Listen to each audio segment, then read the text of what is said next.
हम सबसे पहले बात करेंगे मिशन उत्तर प्रदेश की, जिसके लिए एआईएमआईएम के सांसद और नेता असदुद्दीन ओवैसी ने एक बार फिर मुस्लिम कार्ड खेला है। इस बार उन्होंने उत्तर प्रदेश के मुसलमानों की तुलना बैंड बाजा वालों से की है। उत्तर प्रदेश में पैर जमाने की कोशिश में जुटे असद ओवैसी का यह सोचा समझा बयान है, जिसके दम पर वो जीत का स्वाद चखना चाहते हैं।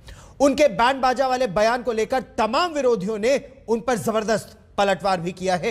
देखिए ये रिपोर्ट। तुम्हारा काम था दूल्हे की बारात को बैंड बाजा बजा कर लाना, अब तुम्हारा काम खत्म हुआ।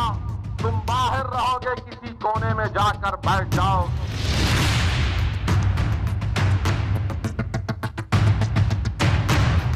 ओवैसी कह रहे हैं यूपी में मुस्लिम बैंड बाजा वालों जैसे हैं। ओवैसी कह रहे हैं यहां मुस्लिमों का कोई नुमाइंदा नहीं। वहीं ओवैसी बोल रहे हैं अब मुस्लिम बैंड बाजा नहीं बजाएंगे। असदुद्दीन ओवैसी आपको पैगाम देने आया है कि हम अब बैंड बाजा नहीं बजाएंगे, अब हम जमहूरी तरीके से इन लोगों को बजाकर अपने उम्मीदवार को कामयाब करेंगे। ये बैरिस्टर असदुद्दीन ओवैसी का मुस्लिम राग है। यूपी चुनाव की आहट तेज होते ही उनका यूपी दौरा भी जोर पकड़ने लगा है और मुस्लिम प्रेम भी उमड़ने लगा है।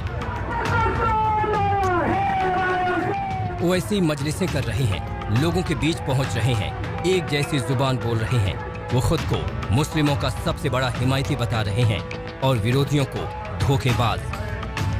जिसके पास ताकत है उसी की आवाज को सुना जाता है, जिसके पास उसके वोट से मुंतखब शुदा जीत कर आने वाले उसके नुमाइंदे हैं, उनकी बात को सुना जाता है।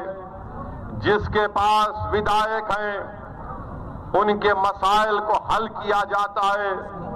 जिसके पास ना आवाज है, ना ताकत है, ना विधायक है, तो उनको यतीम और कमजोर समझकर उनको कोने में छोड़ दिया जाता है। ओवैसी यूपी के सियासी दौरे पर कानपुर पहुंचे थे। भारी हुजूम था। मौका देख उन्होंने वो दांव चला जिसकी आहट यूपी की सियासत में महसूस की जा रही है।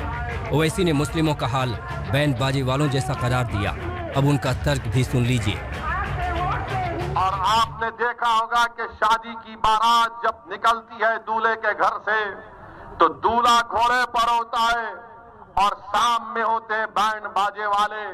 और जब दूल्हा उस मुकाम पर पहुंच जाता है जहां पर उसकी शादी होना है, तो बैंड बाजे वालों से कहा जाता है कि तुम इस मुकाम में अंदर दाखिल नहीं हो सकते। आपको ये बताना चाह रहा हूं, आप जानते हैं उत्तर प्रदेश की राजनीति में, उत्तर प्रदेश की सियासत में जिस किसी समाज का नेता है उस समाज की इज्जत की जाती है। तुम्हारा नेता कौन है उत्तर प्रदेश में? क्यों नहीं बोले? मकसद शीशे की तरह साफ है। यूपी में वोट के लिहाज से मुस्लिम आबादी काफी मायने रखती है। राज्य में मुस्लिमों की संख्या करीब 3 करोड़ 85 लाख है। 145 विधानसभा सीटों पर मुस्लिम फैक्टर अहम है। 70 विधानसभा सीटों पर तो मुस्लिमों की आबादी 20% से ज्यादा है। यूपी में अब तक ओवैसी की पार्टी कुछ खास नहीं कर पाई, लेकिन ओवैसी को उम्मीद है कि उनका मुस्लिम कार्ड से इस बार के चुनाव में उनका प्रदर्शन सुधरेगा। तभी तो ओवैसी दम दिखा रहे हैं कि अब मुसलमान बैंड बाजा नहीं बजाएगा। कि हम अब बैंड बाजा नहीं बजाएंगे, अब हम जमहूरी तरीके से इन लोगों को बजाकर अपने उम्मीदवार को कामयाब करेंगे। हम जब बजाएंगे, जब हम बजाएंगे तो योगी आदित्यनाथ उल्टा ना समझे ये बजाने की बात कर रहा है। हम जमहूरियत में बजाने की बात कर रहे हैं। और कैसा बजाएंगे? हम अपना एक एक ओट पतंग के निशान पर दबाएंगे। ओवैसी ने मुस्लिमों को बैंड बाजे वालों जैसा बताया तो बीजेपी, कांग्रेस समेत तमाम विरोधियों ने पलटकर जवाब देने में देर नहीं लगाई। ताबड़तोड़ सवाल दागे और ओवैसी की नीयत पर सवाल उठाए। भारत में मुसलमानों का मुकाम अगर एक है, क्या है हमारा मुकाम? हमारा मुकाम एक बैंड बाजे की पार्टी की तरह होकर रह गया कि जब इलेक्शन आता है तो हमसे कहते हैं कि बैंड बजाओ, सेकुलरिज्म को बचाओ। असदुद्दीन ओवैसी मुसलमानों की दयनीय स्थिति के लिए जिम्मेदार आप जैसे नेता हैं। पहले कांग्रेस ने, फिर सपा और बसपा ने वोट बैंक बनाने के लिए इनकी ये दशा कर दी है। उत्तर प्रदेश में और पूरे देश में मुसलमानों का आइकॉन ओवैसी किसको बनाना चाहते हैं? चुनावी मौसम में यूपी की फिजाएं बदलने लगी हैं। जात पात और मजहब का हथकंडा फिर वोट के लिए आजमाया जाने लगा है। ओवैसी को उम्मीद है कि राज्य में 100 सीटों पर उनके दावों को मुस्लिमों का भरपूर समर्थन मिलेगा। कानपुर से रंजय सिंह के साथ कुमार अभिषेक, लखनऊ आज तक। उत्तर प्रदेश में ओवैसी को एकमात्र उम्मीदें मुसलमान मतदाताओं से है, तो विरोधी भी अपने अपने सामाजिक समीकरण को सेट करने में समय लगे हुए हैं। वोटों का आंकड़ा सेट होने लगा है। कल उत्तर प्रदेश सरकार के मंत्रिमंडल विस्तार को भी इसी नजरिए से देखा जा रहा है। मैं जितेंद्र प्रसाद ईश्वर की शपथ लेता हूं कि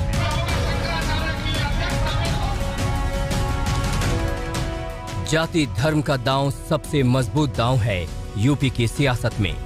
लिहाजा कोई ब्राह्मण सम्मेलन कर रहा है तो कोई प्रबुद्ध सम्मेलन के नाम पर ब्राह्मणों के वोट बैंक को अपने पक्ष में करने की कोशिश में है।